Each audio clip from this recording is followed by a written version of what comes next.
घरची कहाणी, हर घरची कहाणी. मी आहे ती जुन्या कन्यासारखी.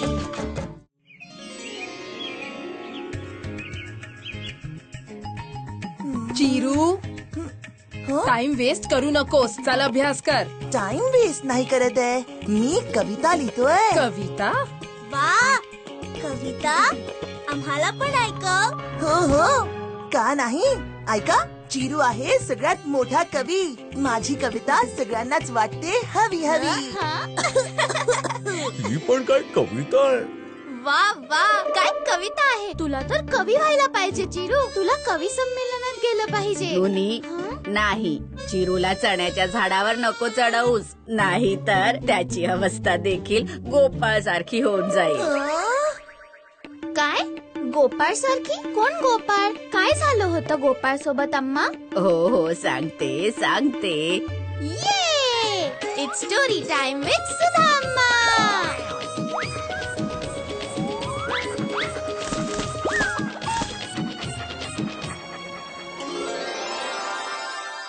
Good luck Gopal. अभ्यास केला नाहीस तर डबक्यातला बेडूक बनून राहशील. लहानपणापासून गोपाळ त्याच्या वडिलांकडून हेच ऐकत आला होता, कारण त्याचं मन अभ्यासात अजिबात लागत नव्हतं. म्हणूनच तो इतर मुलांपेक्षा अभ्यासात खूपच मागे होता.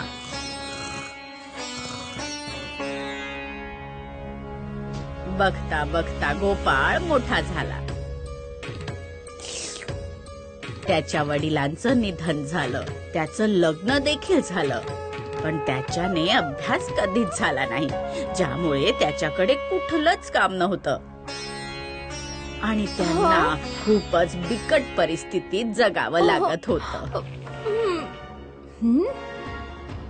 अख्खा दिवस झोपलेले असता, काही काम दाम सुद्धा करत नाहीत.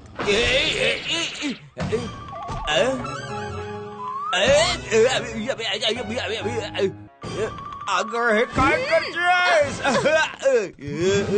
तुम्ही असं काही काम का करत नाहीत ज्याने काहीतरी मिळकत मिळेल? कमीत कमी घरात अन्न तरी येईल. असलं काम? पण कोणतं? मी ऐकले आहे की महाराज विद्याधरांना कविता खूप आवडतात आणि एखाद्याची कविता आवडली तर ते त्याला बक्षीस देखील देतात. तुम्ही नीट लक्ष देऊन एखादी चांगली कविता महाराजांना ऐकवा. कोणास ठाऊक तुमची कविता देखील त्यांना आवडली तर? कविता? आणि मी? हिचे टोमणे ऐकण्यापेक्षा कविताच लिहिलेली बरी. ठीक आहे ठीक आहे, मी प्रयत्न करेन.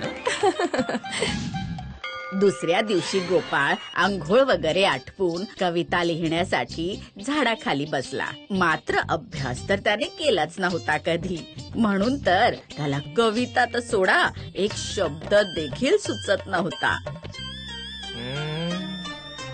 तेवढ्यात त्याचं लक्ष तलावाच्या काठी असलेल्या एका डुकरावर गेलं, जो जोर जोरात स्वतःची पाठ एका झाडावर घासत होता. त्याला पाहताच गोपाळ म्हणाला, एवढं जोरात घासल्याने प्राण संकटात सापडू शकतात. वा वा वा वा वा वा, काय कविता आहे? एवढं जोरात घासल्याने प्राण संकटात सापडू शकतात. ही कविता तर महाराजांना नक्कीच आवडेल. आणि ह्याच ओळीला त्याने कविता समजून एका पानावर लिहून काढलं. आता माझी कविता जाऊन महाराजांना ऐकवतो. थांब. अरे अरे अरे अरे अरे, कुठे चाललायस तू? मला महाराजांना भेटायचं आहे. महाराजांना भेटायची वेळ संपली आहे, आता त्यांची विश्रांतीची वेळ आहे. चला चल जा इकडनं. काय करू काय करू? जर कविता ऐकवल्याशिवाय माघारी गेलो तर माझी पत्नी मला खूपच ओरडेल. एखादा उपाय करायला हवा. माझ्याकडे महाराजांसाठी एक महत्वाचा संदेश आहे. काही करून तुम्ही हा संदेश त्यांच्यापर्यंत पोहोचवाच. शिपाई गोपाळने सांगितल्याप्रमाणे ते पान महाराजांच्या उशीजवळ ठेवून आला. सकाळी महाराज उठले तेव्हा एक न्हावी त्यांची हजामत करण्यासाठी तिथे आला होता. राजाची हजामत करण्याआधी न्हाव्याने धार वाढवण्यासाठी वस्त्रा दगडावर घासायला सुरुवात केली. तेवढ्यात राजाची नजर त्या पानावर पडली आणि त्यांनी पान उचलून ते वाचलं. एवढं जोरात घासल्याने प्राण संकटात सापडू शकतात. असं दिसतंय की हा एखादा गुप्त संदेश आहे.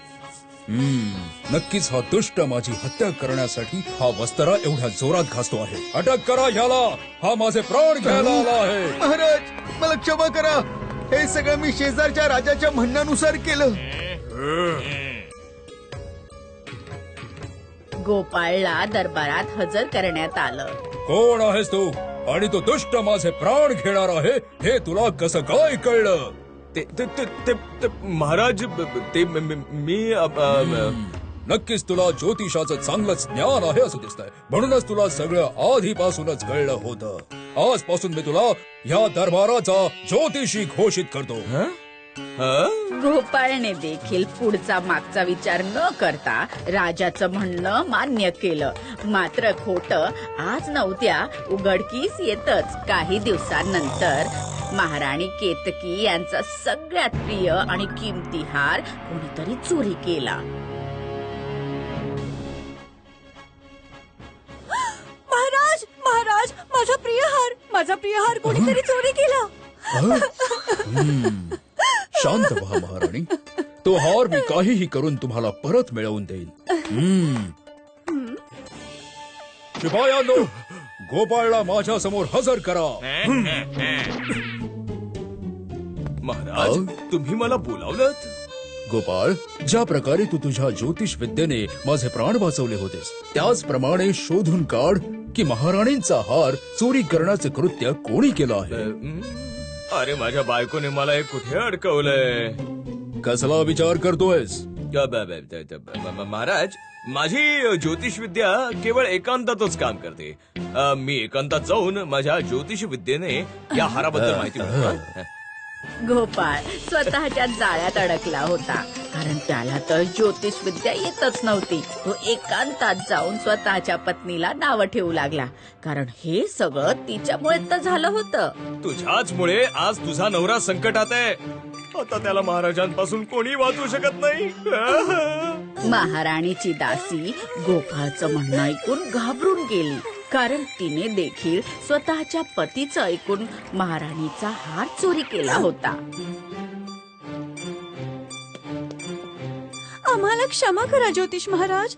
हाव सुटल्यामुळे आम्ही हार चोरी केला. आम्ही तुम्हाला सांगतो हार कुठे येते. फक्त महाराजांना काही सांगू नका, नाहीतर आम्हाला आमचे प्राण गमवावे लागतील. ठीक आहे. यावेळी क्षमा करतो. जा आणि जाऊन हार महालाच्या मागच्या झाडाखाली ठेवून या. कळलं? हा वाचलो.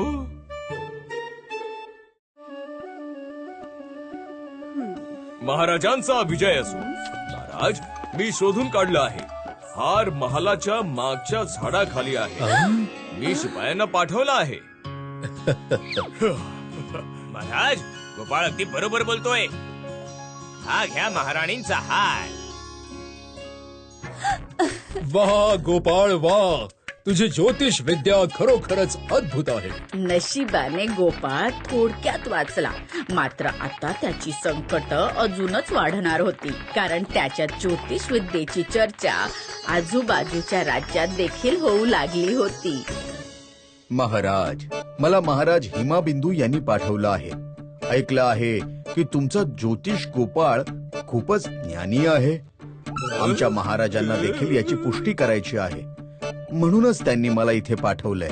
अगदी बरोबर ऐकलं तुम्ही. सांगा काय जाणून घ्यायचं तुम्हाला. जर गोपाळ स्वतःच्या विद्येने हे सांगू शकला की या डब्यामध्ये काय आहे, तर मी खरंच मान्य करेन याची विद्या. का नाही गोपाळ? गोपाळ पुन्हा एकदा फसला आणि त्याला स्वतःच्या वडिलांनी सांगितलेली गोष्ट आठवली. बाबा बरोबरच बोलायचे. मी डबक्यातला बेडूकच आहे.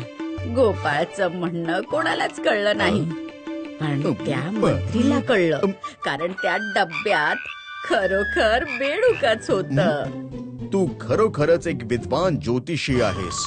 या डब्यात बेडूक होता हे केवळ मलाच माहित होतं. गोपाळ पुन्हा एकदा नशिबाने वाचला.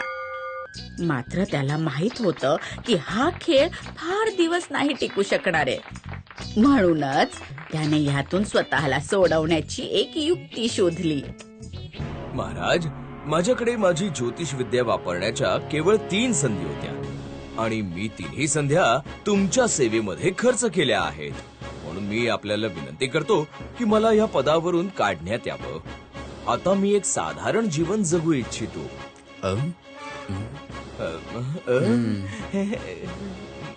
राजांनी त्याचं म्हणणं मान्य केलं आणि त्याला भरपूर सोनं आणि चांदी देऊन पाठवून दिलं. त्यानंतर गोपाळ त्याच्या पत्नी सोबत आनंदाने राहू लागला. काय झालं चिरू? अम्मा, मला डबक्यातलं बेडूक नाही बनायचंय. कविता माझ्याने होणार नाहीत म्हणून मी अभ्यास करायला बसलोय. सगळ्यांचं नशीब गोपाळ सारखं नसतं की सारखं सारखं वाचता येईल. अच्छा. If you like this video, subscribe to our channel Murthy Media. कुठल्याही गप्पात येते मी अलगद, हवं ते चाखते, गट्टम करते, साधासा खरा खरा किस्सा सांगते. आलेच मी आंबट गोड घेऊन